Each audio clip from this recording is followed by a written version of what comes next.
Welcome to the LeanBodyMind Podcast. My name is Steve, and I will be your host and companion for the next 15 minutes or so.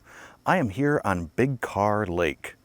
I kind of felt like a reporter right there, like I'm on the scene on Big Carr Lake, reporting live from Big Carr Lake. Anyhow, that's where I'm at right now. I tell you, finding a good shooting location at 7 in the morning on a lake, not super easy. There were some places that looked pretty good for shooting, but they were right behind some other people's cabins, and I thought they might get a little bit weirded out if I'm doing a podcast there. So I'm off on just this little strip of land that leads out into a cove, and hopefully I don't pick up a lot of wind noise or any other weirdness. I'm standing rather than sitting, so if I pace or move around at all, please bear with me and my nervous energy. I got a list of topics to potentially cover today. Let's see. Why don't we start off with the book review? So, this is Breath by James Nestor. I liked this book. I like Nestor's writing style, which is very descriptive. It's more like he's writing fiction. I'll read a passage for you just to kind of give you a feel for it. We passed through halls, over puddles of stagnant water, and crawled face to butt like a human centipede through a kind of oversized rodent hole until we reached a stack of wine bottles, cigarette wrappers, and dented beer cans. The walls were layered in decades of graffiti, the initials of two lovers, an obligatory 666, and cartoons. A few feet from the front of us was a stack of what looked like kindling. It wasn't kindling, not wood at all. It was heaps of femurs, humeri, sternums, ribs, and fibulas, bones, all human. This was the path to the secret ossuary. That last word didn't come out of my mouth real cleanly. I don't even know how to pronounce that. Ossuary? Ossuary? Whatever. One of the things I really enjoy about his writing style as well is how he jumps around from time to time. So he will talk about the current time frame and what he's doing in his experiments with breathing, and then he'll jump back maybe 100 years, maybe 50 years, whatever the case may be, to talk about what led us to this point, whether it was some sort of evolutionary thing, like how we've changed our diet, and that has changed some of the ways that our skull is shaped, how we breathe, etc.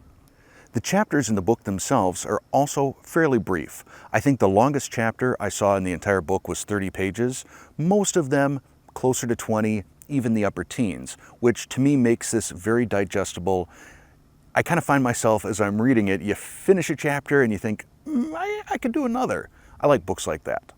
The other thing that I really appreciate in this book is the appendix at the end, where he covers each of the breathing methods that he discusses throughout the book. So things like alternate nostril breathing, breathing coordination, resonant breathing, buteyko breathing, Buteyko breathing, Tummo, Sudarshan Kriya. They're all in here at the end. And he describes how to do each of the exercises. The thing I would have liked to have seen in the book is more discussions on what you would feel, what sensations you might feel while doing some of these breathing exercises, or how long it takes to start realizing some of the health or emotional well-being type of benefits from this. That isn't covered so much. So what I may do is take it upon myself to try each one of these breathing methods for 30 days. That's probably a year worth of breathing exercises, and then I'll report back to you what my findings are. But on the whole, I love this book. This is a great book, easy read, entertaining, well-written. Breath by James Nestor. One topic I've been asked about by a few different people, and I'll cover it right now, this is light, fluffy stuff right here, is my tattoos. Because sometimes, depending on the shirt that I'm wearing, you can see my tattoos. I have two of them. First, right here, this, I don't know exactly what this is supposed to be. An angry tuna, a piranha, something like that. And I got this back when I was, I believe, 23. The story is about as disinteresting, I think, as you can get when it comes to a tattoo. There's no symbolism to it. It's not like I'm a swimmer or a fisherman or something like that. I just wanted a tattoo. And at the time, I was making just a smidge over minimum wage. So a expensive tattoo, a big tattoo, just wasn't going to be in the cards. I think my budget for a tattoo was probably $50, and there was only 2 or 3 tattoos at the tattoo parlor that were that price. So it wound up being the angry tuna, or piranha, or whatever it is. Over on the other side, I've got a chili pepper here. I kind of tried to make it look a little bit like a ghost pepper. I drew this in, I think, Microsoft Paint or something like that, and took it to the tattoo parlor and I said, can you do this? Because I really, really, really like spicy food. I like growing peppers. But I am not on a fast tattoo sort of schedule. I mean, so this one was age 23, this one was probably age 43. So I may be due for 1 or 2 more tattoos before I check out of this planet. I don't know, it's tough, I think, with tattoos. I think you gotta be kind of careful about it. The things that you like at one point may not be something you like in the future, be it a band, a movie, whatever. Although I think it's probably safe for me to do anything Star Wars, because I've been loving that since 9 years old. I think something Star Wars might be cool. You know, maybe like a Mandalorian, like on the forearm, this is the way, but have it done in, was it Republic Basic or Galactic Basic, whatever the font is that you see in Star Wars. So the next item on my list here, it just says GE layoff. And I know I've already told that story in the transformation series of videos. I'm pretty sure I did, anyhow. I think it could have been because one of my viewers told me that her husband had just recently gotten laid off from GE. And I guess my response to that would be good, because GE is not a healthy place to be. It's interestingly as well, I just finished reading on the drive up here the book Lights Out on GE, which I'll review in the next podcast. Short version, you're probably not going to want to read it. But as I read that book, I was just reminded of the just constant anxiety that I felt working at GE. And when you work at GE, it's hard to take a vacation. I still, after 20 years at GE, it's very hard for me to unwind on a vacation, because I feel like there's work that needs to be done. And if I'm not doing it, it's not getting done. And as a result, when I worked at GE, I think over the course of 20 years, I took maybe 1 or 2 vacations that were a week or longer. Everything else, I would just, I'd strap a vacation day onto a weekend or a 3-day weekend. And even then, it's very hard to disconnect when you're at such a alpha sort of company as GE. And yeah, like I said, I still feel it today. This anxiety, like I got to get home. I got to get home. What's going on the computer? It's weird. I remember towards the end of my career at GE, I had just gotten my Apple Watch, and which I forgot to put on this morning, but I had just got my Apple Watch, and as I was opening emails first thing in the morning, it's a 24-hour-a-day company. The sun never sets in the GE empire, which means when you get into work in the morning, there are emails from Europe, India, China, etc. that I have to deal with. And I look down at my heart rate, and bear in mind, I'm sitting here. I'm sitting reading email, and my heart rate is in the mid-130s. I was truly, I think, a heart attack just waiting to happen. I mean, now I'm typically in the 70s. There have been a couple times when I've been meditating that I've actually gotten down sub 60, which is pretty cool given what I came from. So I don't know if that was the GE layoff story that I planned to tell, but that's my note. Another thing that I got to thinking about was an interview question that I really love. I think it's a very telling question, whether you're asking it as the hiring manager, or if you are the interviewee and want a better feel for the type of person your manager is. I love this question, and it is, which is more true about you? I love to win, or I hate to lose. Now, I'm not saying that there's a right answer or a wrong answer to this, but it's the sort of thing that will give you an indication perhaps how your manager is going to manage, how he or she is going to set goals, how she or he will handle adversity. Me, personally, I'm a love to win guy.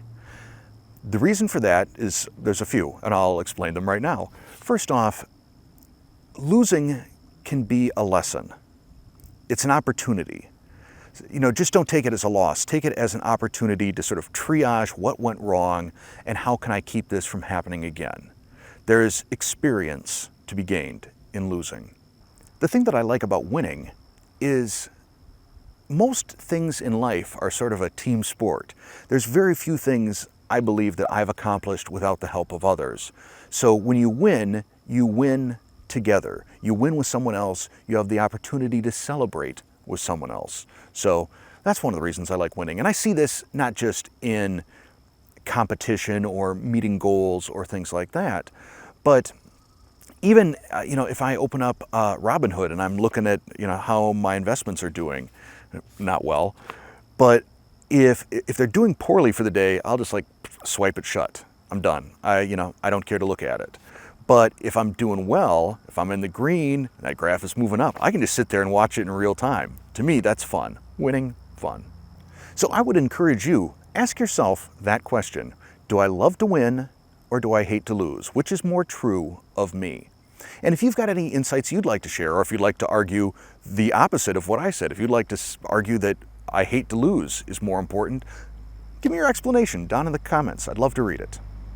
One of the other questions that I got from a viewer in the past week was about goal setting, and if there's a way to set a goal to really help make it stick. There are a lot of different things that you can do, and I think it depends a lot on the individual. I think that if you want a great book on habits and forming habits and setting goals, I would say Atomic Habits by James Clear. And I'll link to that book on Amazon, both that book and Breath down in the description below. But to me, one of the things that is the most helpful when I want to set a goal and I want to stick to it is I make it public. I make sure that people know that this is something I'm working on, because if there's one thing I really truly dislike, it's feeling incongruent. And if I say I'm going to do something, I'm going to do it. I think I mentioned this in the live stream. For example, the nail biting thing, setting that goal, announcing it, to family, to friends, to anybody that watches my podcast, that I'm done biting my nails. And then I feel that I have to be congruent. So I think that is a great way to keep a goal. I think another great way is have a partner that shares that same goal with you so that you can reinforce one another. But as I said, Atomic Habits has got so many different approaches for setting goals. Really, really, really solid book. In the last podcast, I also used the metaphor about chasing after your goals and thinking like a squirrel, as much as a squirrel thinks, I guess, which is maybe not a lot, because they just charge straight forward. They don't question themselves. They don't ask, can I jump from this branch to this branch? They just do it. And someone brought up, well, how come you see so many dead squirrels in the street then? It seems to me that every time I see a squirrel run out into the street and I start to slow down, they're darting across the street and they get 2/3, 3/4 of the way there, and then they decide to go back to the other side, the side that they started from. They were closer to their goal than they were to their starting point, yet they pause, they jerk, they head back to their starting point, and I think that's where most of the squirrels get hit. I think I've only hit a squirrel once, and I was so sad when I did it. First off, I'm a big softie, but I love animals as well. And I hit a squirrel and was close to traumatized by that. I heard it bounce around in the wheel well a couple of times. Yeah, it was awful.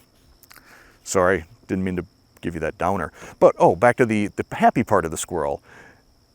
Be the squirrel that makes it across the road. Don't get close to your goal and give up.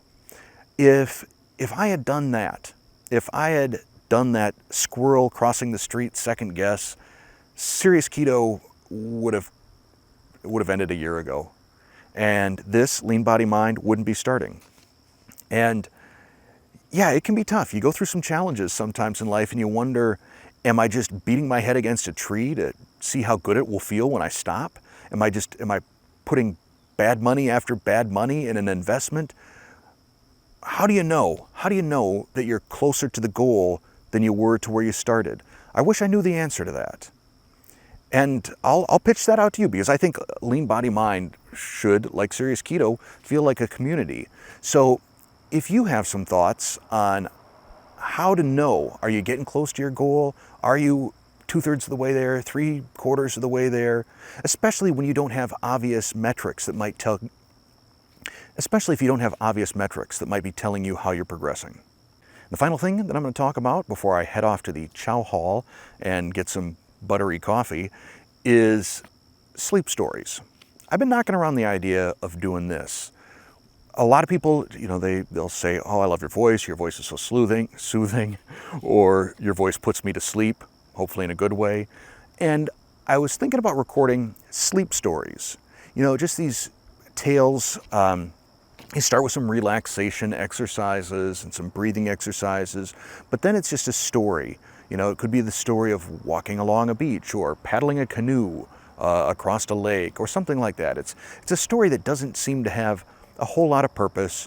There's some moving around, there's some looking around, and I've never managed to stay awake through a full one. They're usually, 20 minutes, half hour long, and I think, I'll totally be able to stay awake for this. And, boom, out. So thinking about doing that.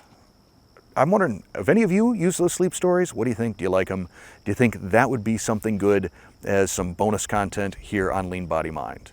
So I guess I've given you like 3 things to potentially comment about down in the comments below. Comment on any of them, comment on all of them. My hope is, since it's so bright out here that I can't even see really well the LCD screen to know, am I overexposed? What does this look like? And I don't know what kind of noise my mic is picking up, wind noise, anything like that. Hopefully this will be a great looking, great sounding podcast and I don't have to delete it. But that's it for now. Thanks for watching.